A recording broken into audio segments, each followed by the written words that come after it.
Hello, bienvenue sur C0, j'espère évidemment que tu vas bien. Aujourd'hui, on va s'intéresser à un sujet évidemment extrêmement important, mais pourquoi ça corrige comme ça dans l'univers de la crypto-monnaie, du Bitcoin, mais aussi des crypto-monnaies? On en profitera évidemment aussi pour regarder les résultats. Et la réponse n'est pas si simple, mais il y a des pistes intéressantes qu'on va creuser ensemble, c'est ce qu'on va voir. Et on va voir s'il y a possibilité de rebond. Et évidemment, j'imagine que ça, c'est quelque chose que tu attends, qui t'intéresse. Eh ben, on va en profiter, on va faire un état des lieux, regarder où ça peut aller ensuite ces prochains jours, et s'il y a panique à avoir, puisque certains m'ont même demandé en commentaire, est-ce qu'il faut tout vendre, est-ce qu'il faut tout vendre? Et la réponse est non, il ne faut pas tout vendre évidemment, il faut avoir des stratégies, et c'est ce qu'on va voir évidemment dans cette vidéo. Le sujet t'intéresse, j'espère évidemment que ça t'intéresse, et ben on y va, let's go!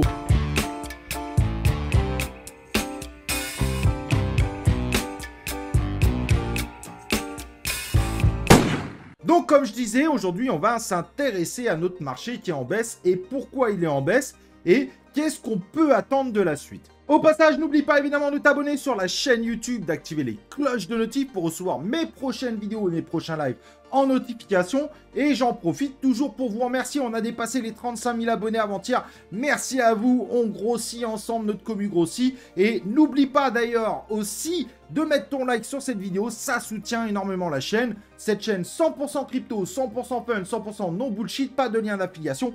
Pas de projet qui paye cette vidéo. Une des rares chaînes francophones qui est encore 100% objectif dans le contenu qu'elle te donne. À partager évidemment sans modération. Du côté du Bitcoin, bon bah vous l'avez vu, la bougie du jour n'est pas bonne du tout. Elle continue évidemment sur la mauvaise bougie d'hier. Ça nous fait tout drôle, ça faisait un petit moment que ça nous était pas arrivé, au point où on a même cassé malheureusement la dernière tendance exponentielle. Donc là, est-ce qu'on va retourner sur la tendance en dessous? Ça sera à valider dans les jours qui suivent. Mais en effet, c'est pas forcément de très bons résultats. Au moment où je fais cette vidéo, il y a des tentatives de rebond.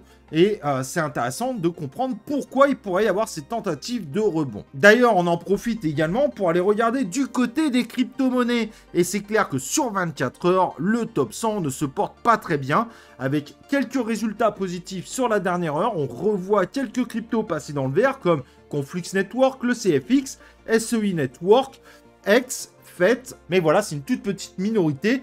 Globalement, le marché a pris une claque, dont certaines cryptos comme le Bitcoin Vision BSV qui se prend un moins 20% dans les dents. Et là où on surveille, c'est que finalement, globalement, le marché est repassé en rouge sur une semaine. Ça faisait un petit moment que c'était pas arrivé. Mais donc, on peut commencer à parler d'un correctif. Et du côté du top 200, c'est la même chose, à part quelques très bons résultats. On est plutôt globalement rouge. Et sur la journée, très rouge aussi, à part quelques exceptions comme le Prime plus 14%, le LPT plus 6%, ID plus 6%, mais tout le reste est rouge, avec certaines crypto-monnaies qui font moins de 14%. Donc c'est assez global à l'ensemble du marché. Le Bitcoin ne descend pas tout seul. C'est l'ensemble du marché qui part dans cette direction. Et malheureusement, en termes de domination, eh ben, on le voit du coup, c'est ce qu'on voyait juste avant. C'est l'ensemble du marché qui baisse et pas uniquement le Bitcoin, qui fait que la domination du BTC reste relativement stable. Donc évidemment, c'est pas du tout un déclenchement de all season, bien au contraire, on est sur un correctif assez global, même si c'est loin d'être le correctif le plus dur qu'on ait vécu évidemment depuis le début. Alors que se passe-t-il sur les marchés des crypto-monnaies ? Certains mettent ces mauvais résultats sur l'annonce de l'inflation qui a été faite donc le 12 mars, il y a 3 jours, où l'inflation a été annoncée de 3,2% annuellement, alors que le mois précédent, on était à 3,1%. Et vous connaissez la Fed espérait évidemment une baisse de l'inflation pour pouvoir peut-être enclencher justement cette baisse des taux.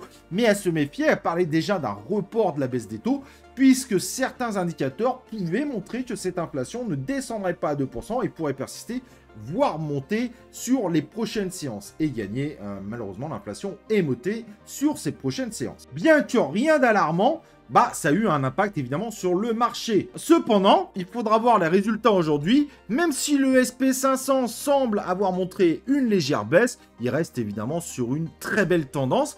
Et donc, c'est pas du tout le SP500 qui est en train d'entraîner notre Bitcoin. Un petit peu peut-être, mais ça reste délicat.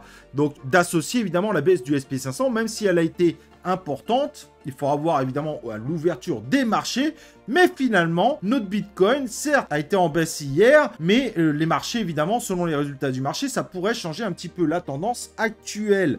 Actuellement, en dessous de 68 000. Mais n'oublions pas que le Bitcoin, dans la journée, est descendu en dessous de 66 000. Ce qui est quand même une baisse importante, puisqu'on était quand même hier au-dessus des 73 000. Mais est-ce que l'inflation est une explication suffisante pour dire la baisse du Bitcoin et les crypto-monnaies, mais un marché qui finalement baisse, mais pas aussi significativement. Et ça, c'est évidemment très intéressant. Le problème, c'est qu'il y a une autre actualité qui a peut-être été loupée par un certain nombre de monde et qui aurait pu piquer, évidemment. Et là, par contre, c'est peut-être là qu'on a un impact sur nos fameux marchés. Notre Bitcoin qui est en baisse, il est peut-être dû au fait que des sénateurs américains ont demandé de façon publique à Gary Gensler d'arrêter d'approuver des ETF crypto et en gros, indirectement, d'amener évidemment Gary Gensler à ne plus accepter de nouveaux ETF Bitcoin Spot, mais aussi ça met la pression pour les ETF ETH, Ethereum. Et oui, puisqu'ils doivent être validés ou invalidés au mois de mai, donc dans 2 mois. Et déjà que les stats commençaient à baisser sérieusement, puisque seuls 35% des institutions pensaient finalement que ça serait validé, et ben là, avec la demande des sénateurs, on imagine bien que ça va encore baisser. Le taux de chance d'approbation de l'ETF ETH risque de baisser encore. Et ça, forcément, pour l'univers de la crypto-monnaie, c'est pas forcément très bon, puisque beaucoup espéraient évidemment que les ETF ETH ramènent aussi du monde dans l'univers Ethereum. Et vous connaissez un petit peu le concept des alt season. Ça passe par le BTC, ensuite par l'ETH et ensuite par les altcoins. Même si là, il y a évidemment eu une sorte de meme coin season assez intéressante. Mais donc l'association finalement de ces deux actualités pourrait être une des explications qui fait que notre Bitcoin et l'ensemble du marché des crypto-monnaies, comme on voit ici, sont en baisse et ont finalement validé plutôt une baisse globalement sur une semaine. Donc un petit correctif qui reste évidemment raisonnable, puisque finalement, à part le BSV, la plupart sont en dessous de moins 15%. Ça reste évidemment des chiffres importants, mais pas pour l'univers des crypto-monnaies. Bon, là où on peut se rassurer, c'est que sur un mois, normalement, si vous aviez investi il y a un mois, vous êtes quand même sacrément positif, même si évidemment, les plus gros scores se sont faits du côté des mêmes coins, comme le WIF, Flochi, PP, le SHIB, etc., etc., à part quelques exceptions, évidemment, comme l'intelligence artificielle, représentée par Agix, FET, qui font également de très bons scores. Et alors, du coup, j'imagine que la question qui se porte sur toutes les lèvres, et je peux comprendre qu'elle se pose sur toutes les lèvres, est-ce que notre Bitcoin va continuer à corriger? Et ça, évidemment, on va voir un petit peu comment les marchés, eux, vont se positionner, principalement, évidemment, le SP500. Si aujourd'hui, il ouvre en hausse, on aura beaucoup de chances, finalement, que le Bitcoin retrouve un rebond. Par contre, si en effet notre SP500 repart à la baisse, là, on pourra commencer à s'inquiéter. Et alors, si l'ouverture se fait en dessous de cette ligne, ça serait incroyable, mais ça peut arriver. Là, ça serait un véritable carnage. Donc ça, évidemment, il faudra surveiller ça à l'ouverture des marchés. Mais ça pourrait bien jouer sur la tendance du Bitcoin, à savoir si on va partir en hausse ou en baisse. Sachant que l'actualité, évidemment, des sénateurs qui sont assez hostiles aux ETF Bitcoin Spot et qui veulent carrément le refus intégral des autres ETF.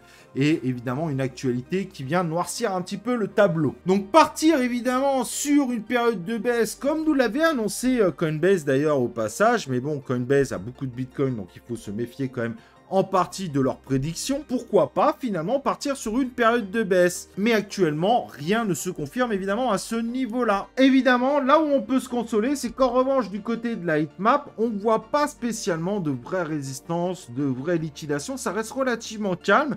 Il faudra voir évidemment ce que ça va donner quand on va remonter à l'ATH. Alors ça ne veut pas dire que là on va remonter à l'ATH, mais il y a beaucoup de possibilités de remonter au-dessus de 72 sans réelle difficulté, voire de remonter à l'ATH sans de grosses difficultés. Et ça va être intéressant évidemment de suivre tout ça.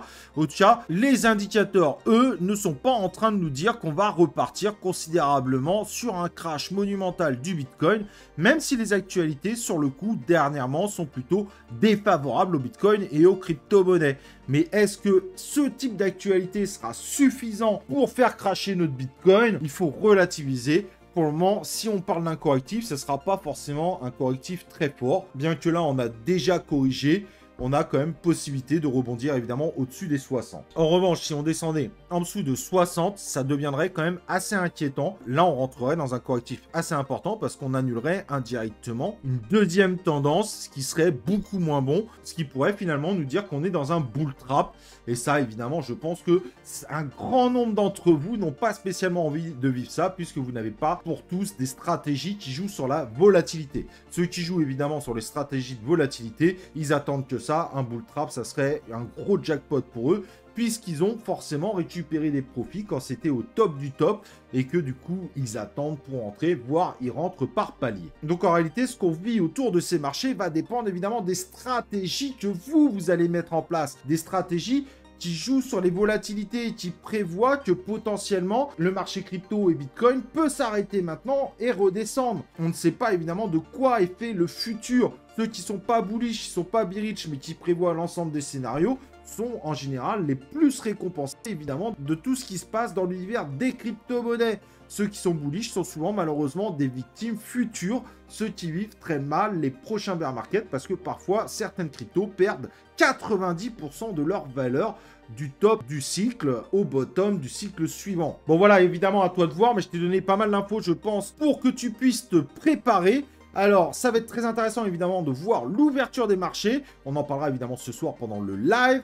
Oui, il y a possibilité de correctif. On sent qu'il y a de plus en plus de difficultés à monter au-dessus à chaque fois qu'on va sur les ATH. Bref, préparez-vous. Peut-être que le correctif peut encore continuer avec un rebond éventuellement sur les 60. Encore très difficile évidemment de se positionner. Donc soyez prêts. Ne stressez pas, évidemment, restez de bonne humeur. C'est ça l'univers de la crypto-monnaie. À chaque fois que ça corrige, n'oubliez pas que ce sont des zones de recharge. Là où vous voyez évidemment certains de vos actifs avoir pris une claque, et ben ça peut être des moments de rechargement intéressants. Voilà, j'espère évidemment que cette vidéo t'a plu, qu'elle donnera toutes les informations nécessaires. N'oublie pas évidemment que on reste évidemment dans une période haussière, donc pas de panique non plus à avoir. Les correctifs sont tout à fait normaux.